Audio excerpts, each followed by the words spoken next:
nama ya, tapi kok saya jadi inget tokoh-tokoh di zaman ini gitu. Iya. Baik di aktivis muslim maupun yang non-muslim, itu banyak sekali menurut saya. Jadi rentan terhadap operasi bendera palsu intelijen asing itu memang berlaku ke semua ideologi. Jadi Bukannya komunis. iya, bukan hanya komunis. Jadi kalau dia fanatik, tapi terus halusinasi, itu tanpa sadar bisa terperangkap ke dalam tindak kejahatan politik. Ya. Jadi kalau ditanya apa kejahatan PKI yang utama, ya halu. Kalau bagaimana rapat-rapat biro khusus dengan pandangan bahwa kalau nanti revolusi yang akhirnya 30 September kan dia bayangkan akan rakyat 3 juta yang ada di benak mereka itu turun semua. Oh, Padahal begitu anggota dia ya? Iya, padahal di kontra Soeharto sehari kemudian satu pun tidak ada.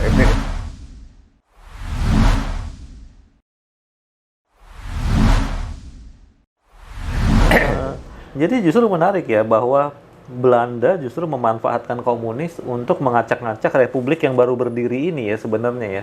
Nah, itu yang menarik dari istilah persekutuan aneh ini. Karena kalau yang namanya memproksi, itu kan harusnya yang satu ideologi atau yang apa. Tapi ini kok memproksi agen-agen komunis. Walaupun kita tahu memang dalam Perang Dingin, Soviet, Amerika, Inggris kan memang bersatu ya di dalam. Tapi kan bukan di ideologi mereka menyadari bahwa musuh bersama fasisme Jerman. Ya udah itu sampai situ aja.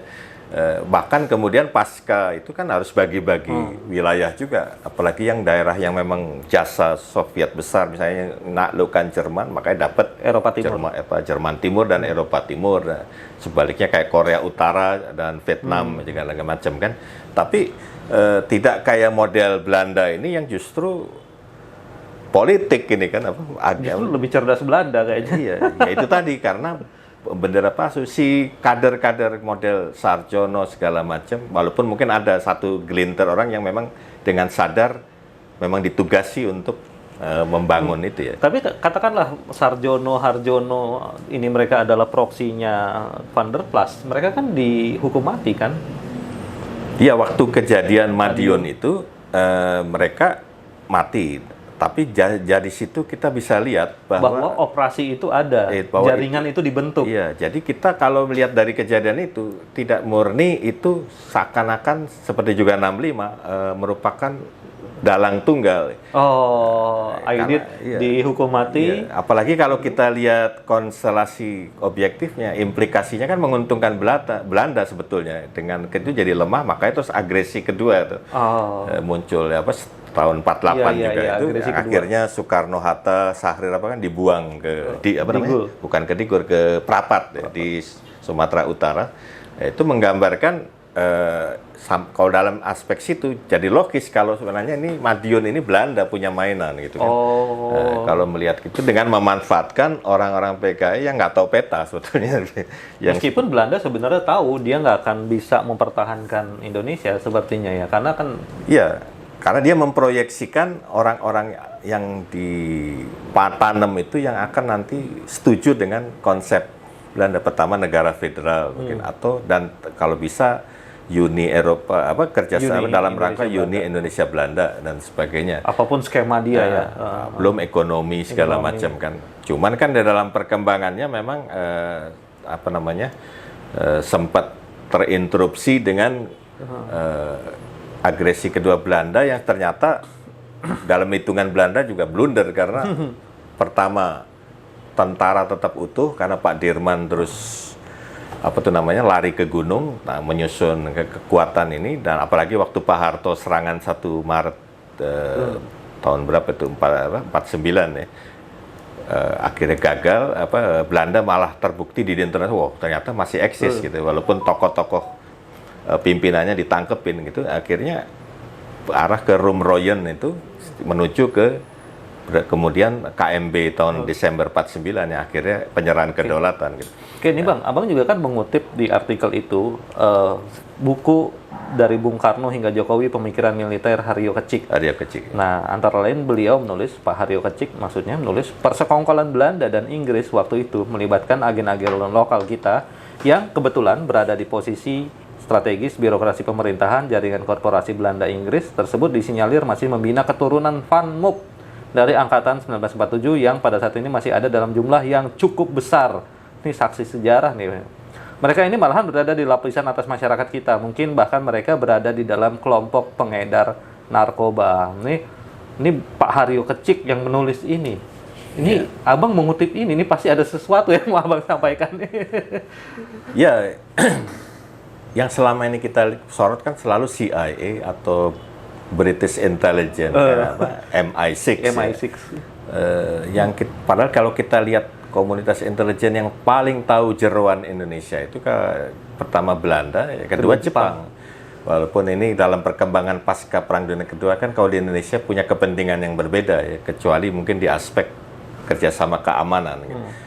Nah, jadi kalau kita bicara jejaring ini, saya mikir bahwa kalau melihat gejala adanya sibar itu, fenomena sibar itu hanya cangkang untuk menyamarkan perekrutan dan pembentukan jejaring-jejaring intelijen yang untuk disiapkan ke di masa depan dan itu justru bukan disibar gitu. Jadi ini hanya sekedar deception tapi juga atau untuk latihannya pintu disibar. Pembuka, iya. Latihannya disibar dia.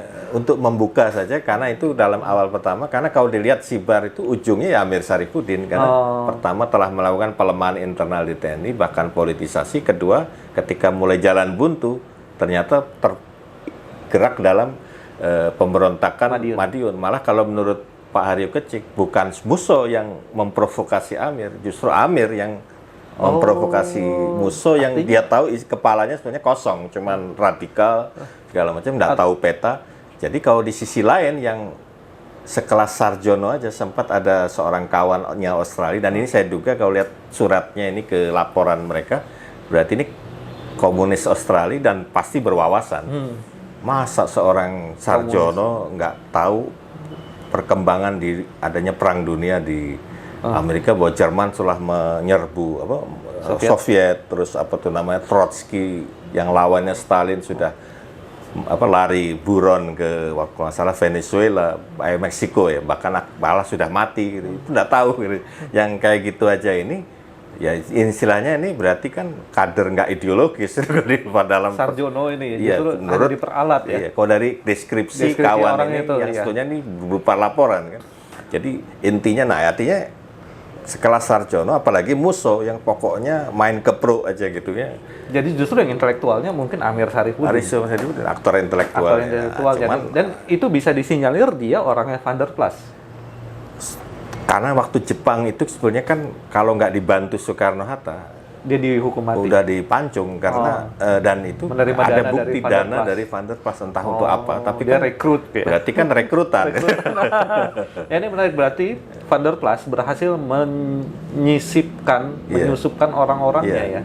Yang jadi pertanyaan adalah ini paralel dengan ini kalau ini oke untuk yang memang agen eksekusi karena dia berkuasa kemudian. Bagaimana dengan agen tidur ini kan? Yang pasti notabene adalah agen bawah tanah. Nah ini yang dalam konteks ini Haryo Pak Kecik Haryo Kecik jadi relevan ketika dia mengatakan ya artinya dia punya info. Dan itu bisa jadi sampai sekarang ya Bang ya, berketurunan. Seperti pembedaan Kenil dan Peta berketurunan sampai sekarang. Mungkin nggak sih? Agen-agen Van der Plas di masa lalu terus berketurunan sampai sekarang?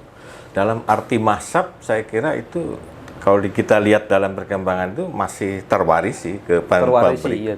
Dan sekarang pertanyaan besarnya, apa kepentingannya? Karena Belanda udah nggak ada. Ya kalau itu Belanda memang pada waktu konteks waktu itu ya, dia berkepentingan langsung. Tapi jangan lupa Belanda kan juga terintegrasi dengan Inggris. Dan Amerika. Kalau minyak aja Royal Dutch Shell namanya masih berarti kan Royal Dutch itu kan Inggris Belanda kan itu. Ya, artinya Barat lah ya. Barat, tetap masih satu ikatan. Jadi apalagi ketika Jerman menyerbu Belanda, itu kan Pak Ratu Juliana ya waktu itu lari ke Inggris ya berarti sudah apa-apa harus nurut itu. Oke. Jadi bisa jadi mewarisi ya, agen-agennya Van der Plas itu terwarisi sampai sekarang dan mereka bekerja untuk kepentingan Barat ya. Berkepentingan Barat. Jadi ini yang saya lihat sebetulnya ada beberapa contoh kalau di tentara sendiri walaupun dia bukan dari Kenil kan banyak dulu yang dekade 50-an banyak yang kemudian dididik di Belanda yang namanya makanya Akademi Militer Breda. Breda, iya Breda. Ini yang saya kira juga ada beberapa, walaupun nggak semua. Dulu kan ada yang pernah jadi gubernur apa segala macam. Tapi karena di era Pak Harto itu cukup bisa mengendalikan polarisasi kenil peta, apalagi Pak Harto sendiri kan bukan hanya anak didik Pak Dirman, bahkan ring 1 ya. Karena di situ kan untungnya Pak Harto itu banyak menguatkan justru orang-orang dari peta sebenarnya. Pertama Pak Suparjo Rustam, itu kan juga pengawal Pak Dirman tuh. Itu jadi Menteri Dalam Negeri. Terus Cokro Pranolo juga pengawal dari ajudannya Pak Dirman, jadi Gubernur DKI menggantikan Bang Ali, Ali Sadikin. Terus Pak Harto sendiri juga ring 1 bahkan presiden gitu. Jadi banyak beliau menginikan peta untuk dan kita lihat memang dalam perkembangannya kemudian kan yang jadi oposisi di kalangan militer terhadap Pak Harto juga dari eksponen Siliwangi dan Kenil ya. Walaupun tidak dalam arti Siliwangi itu yang pernah dikodam aja, tapi masabnya. Masabnya. Ya, itu kebanyakan ke faksinya Pak Nas. Cuman karena dulu G30S segala memang mau nggak mau harus bersatu di lapangan kan. Tapi kalau kita lihat pada perkembangan begitu Pak Harto muncul tak terduga dan impian Pak Nas untuk menjadi orang nomor 1 setelah Soekarno itu juga pupus sebetulnya. Jadi walaupun diberi jabatan terhormat ya ketua MPR, tapi secara de facto pengaruh politiknya kan terpinggirkan juga. Tapi kan bukan berarti tetap eksis itu. Apalagi ketika Pak Harto berhadapan sama Benny Murdani mulai tahun 80-an, Pak Harto bikin It's Me segala macam, merapat ke Islam segala. Ada dorongan, apalagi Pak Faisal Tanjung menjadi Panglima TNI ya.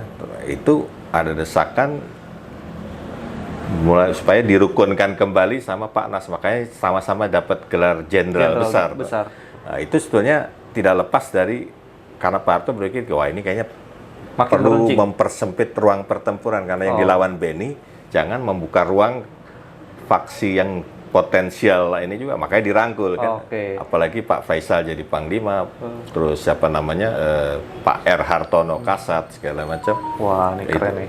Pengetahuan militer. Jadi mulai disatukan. Nah, cuman ya itu seperti yang saya cerita sebelumnya, begitu reformasi mereka dipecahkan dan mereka yang lebih siap secara konsep ada Pak Agus Wijoyo, ada SBY, ada Luhut Panjaitan, ada macam-macam beberapa almarhum Agus Wirahadikusuma segala itu yang kemudian mempelopori pemisahan TNI Polri dan keluarnya TNI dari politik ya dalam konteks itu. Tapi itu tadi dalam waktu yang sama masih tetap terbangun tentara itu sebuah korporat gitu. Jadi artinya jadi mundur dari politik tapi semacam defensif strategis ya. Tapi tetap ingin pengaruh. Nah di sisi lain pemerintahan sipil reformasi terutama era Gus Dur itu tidak makin menolong karena supremasi sipil itu terperangkap ke dalam apa yang disebut subjektif civilian control. Jadi sesuai selera gitu. Sesuai selera. Masang kostrat Pak Agus selera terus tanpa mikir harus melewat Wanjakti dulu segala macam. Jadi akhirnya walaupun tentara dikondisikan di bawah sipil tapi kayak disuruh berebut jadi komandan satpam gitu. Jadi itu tanpa sadar malah diaktifkan lagi untuk main politik, bahkan di urusan yang justru kecil-kecilan ya, urusan jabatan, saling sikut segala. Nah, sering destabilisasi itu muncul di TNI, tapi itu yang bikin justru sipil karena nggak berusaha seobjektif mungkin dalam kendali kontrol sipilnya itu. Jadi misalnya harusnya kan, yang saya ajukan ke saya 5 orang, nanti saya pilih 1 kan gitu, enak itu. Tapi ini udah si Anu, udah ditentukan nama-namanya. Dulu kan jangan Gus Dur gitu kan. Nah, itu yang sering justru malah yang udah ke barak keluar lagi. Ini menarik nih, Bang. Abang juga bilang bahwa terlalu dangkal dan naif kalau segala rupa keruwetan dan carut-marut di Republik kita tercinta ini selalu dikambing hitamkan pada PKI. Meski kondisi internal PKI sejak 1926, 1948 hingga 1965 memang rentan untuk disusupi skema kontra intelijen negara-negara asing, utamanya Belanda. Jadi memang PKI-nya yang lemah ya. Iya. Dan bisa jadi 65 juga sebenarnya bukan PKI aktor tunggalnya. Ya, saya termasuk yang punya tesis terlibat, tapi tidak dalam konteks dia sendiri, tapi ada satu desain besar yang memang bagaimana membangun Indonesia pasca Soekarno. Jadi ini ada desain memang menggulingkan ya. Bahkan sebetulnya bukan menggulingkan Soekarno aja, mau mematahkan skema cita-cita proklamasi 17 Agustus 45 sebetulnya. Wah, ini menarik. Tapi ini topik yang lain, pasti panjang kalau kita ngobrol soal itu nih, Bang. Nah, saya mau ngebahas lagi nih, Bang, yang soal halu dan fanatik. Ini justru yang kenapa saya ke sini dan kita mau ngobrol soal ini, karena saya baca Abang bilang si Harjono dan Pak Harjono itu halu dan fanatik, tapi kurang intelektual. Nah, aktivis sih PK komunis, tapi mereka halu dan fanatik sehingga mudah direkrut atau mudah dikelabui oleh Van der Plas dan kawan-kawan. Ini saya kok tiba-tiba saya nggak menyebut nama ya, tapi kok saya jadi inget tokoh-tokoh di zaman ini gitu, baik di aktivis Muslim maupun yang non Muslim itu banyak sekali menurut saya. Jadi rentan terhadap operasi bendera palsu intelijen asing itu memang berlaku ke semua ideologi. Jadi bukannya komunis. Iya, bukan hanya komunis. Jadi kalau dia fanatik tapi terus halusinasi, itu tanpa sadar bisa terperangkap ke dalam tindak kejahatan politik ya. Jadi kalau ditanya apa kejahatan PKI yang utama, ya halu. Kalau bagaimana rapat-rapat biro khusus dengan pandangan bahwa kalau nanti revolusi yang akhirnya 30 September kan dia bayangkan akan rakyat 3 juta yang ada di benak mereka itu turun semua. Padahal begitu anggota dia ya. Iya, padahal di kontra Soeharto sehari kemudian satu pun tidak ada. Jadi hebat ya. Malah scrimmage di internal mata rantai komando sendiri antara Brigjen Letkol Untung sama Brigjen Suparjo. Nah, itu udah gambaran bahwa sudah false flag mudah dimainkan. Nah, itu yang jadi pertanyaan memang kemudian apa benar dia sepenuhnya ngikuti Beijing. Yang saya dengar misalnya Beijing itu sering, terutama Mao ya, waktu itu masih ketua Mao, masih pegang kendali penuh, sering kalau mereka kunjungan dimarah-marahin itu. Jadi kayak misalnya kamu kenapa pakai istilah desa mengepung kota? Maksudmu itu apa? Kalau kami begitu karena kan perang gerilya. Kalian kan di parlemen gitu. Masa pakai istilah desa mengepung kota kan militer gitu. Jadi gimana ya, dengan kata lain otakmu di mana gitu. Nggak ideologis nggak sih kamu kira-kira gitu. Terus kedua soal itu kabir kan, ada istilah kapitalis birokrat. Nah, kalau kapitalis birokrat, kalian kalau memang mengembangkan mau ke ini kan itu nanti kalau di parlemen bicara goalnya itu kan undang-undang. Misalnya tanah. Ya reformasi agraria, reformasi birokrasi, begitu dong bahasanya. Jangan pakai desa mengepung kota atau menghancurkan 7 setan kota. 7 setan desa. 7 setan desa terus kabir kan. Itu nggak aplikatif di dalam konteks. Artinya ini kan mau digambarkan tingkat itu masih kekanak-kanakan. Intelektual. Jadi nggak kebayangkan. Sebenarnya. Jadi sebenarnya komunis PKI saat itu justru mereka juga nggak pinter ya Bang. Iya, jadi nggak kebayang kalau Mao Zedong atau Lenin itu nggak mungkin bikin tindakan kebodohan kayak 65 gitu. Nah ini yang kayak gini nih penting untuk melihat buat pelajaran di luar soal pelakunya siapa.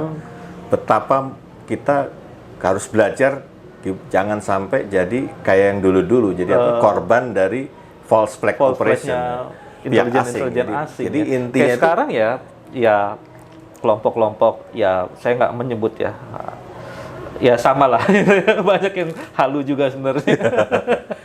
Jadi apalagi yang sampai bicara soal revolusi di saat ini gitu ya Bang ya.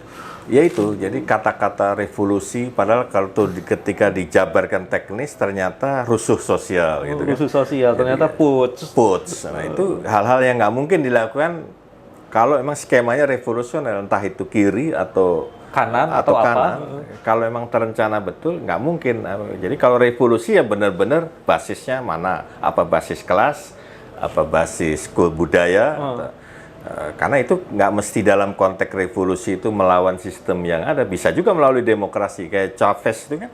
Melalui demokrasi. Pada dasarnya sosialis kiri, tapi dia bisa. Tapi kayak Hugo Chavez dengan 60% menang, dia kan bisa menjabarkan basis yang sosial kayak nelayan, buruh, tani apa, yang kultural kayak tetua adat, suku segala macam itu teridentifikasi menjadi satu gerakan yang sama-sama menata sistem baru melalui kemenangan pemilu itu.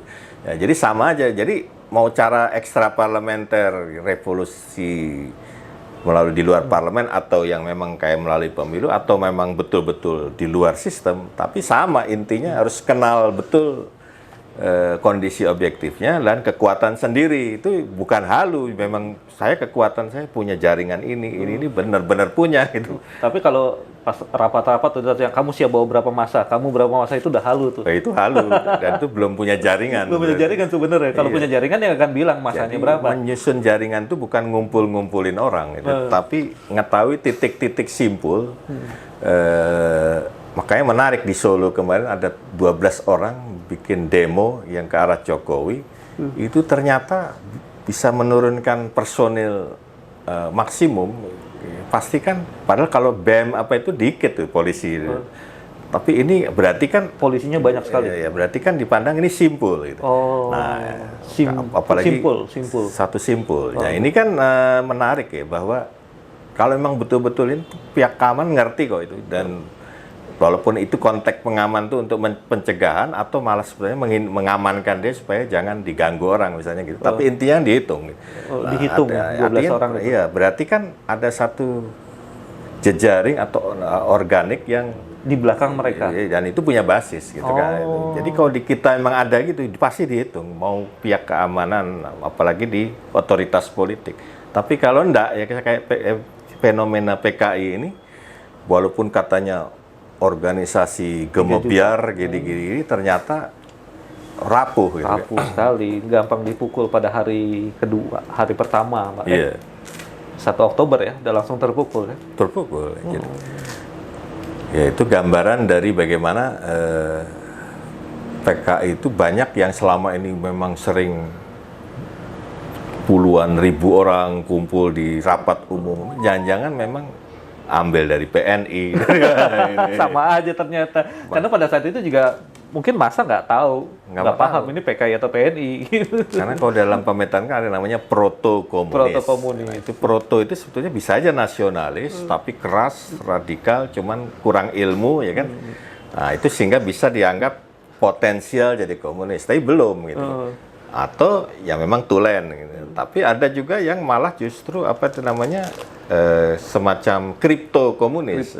Jadi dia seakan-akan sosialis atau apa, tapi malah betul-betul komunis gitu. Nah, itu karena Pak Harto itu cukup paham karena pernah di patuk. Gitu. Kelompok diskusi patuk. Iya, yang umur-umur 20-an sering ini jadi paham itu peta-peta. Iya, jadi guys, ini keren banget kontennya, berawal dari ide buku tentang PKI Sibar. Intinya kita mau warning bahwa tidak melulu komunis itu kuat. Justru mereka bisa jadi, menurut Bang Hendrajit, adalah disusupi skema kontraintelijen negara-negara asing ya Bang ya. Yeah. Kalau komunis.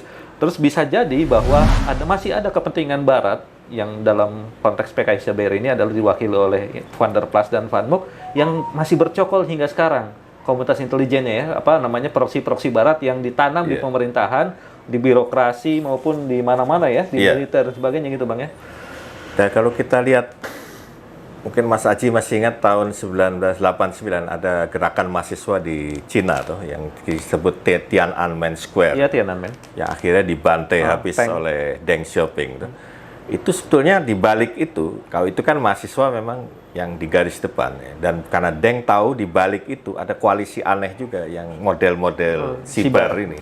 Cuman kali ini di tingkat elit politik antara kelompok Guo Feng yang sebetulnya dulu warisan dari kelompok 4 yang ultra ortodoks Marxis garis Mao ya. Jadi kelompok 4 itu karena Mao udah meninggal, terus kan banyak yang kesingkir 4, termasuk istrinya Mao yang ikut dalam Gang of Four itu.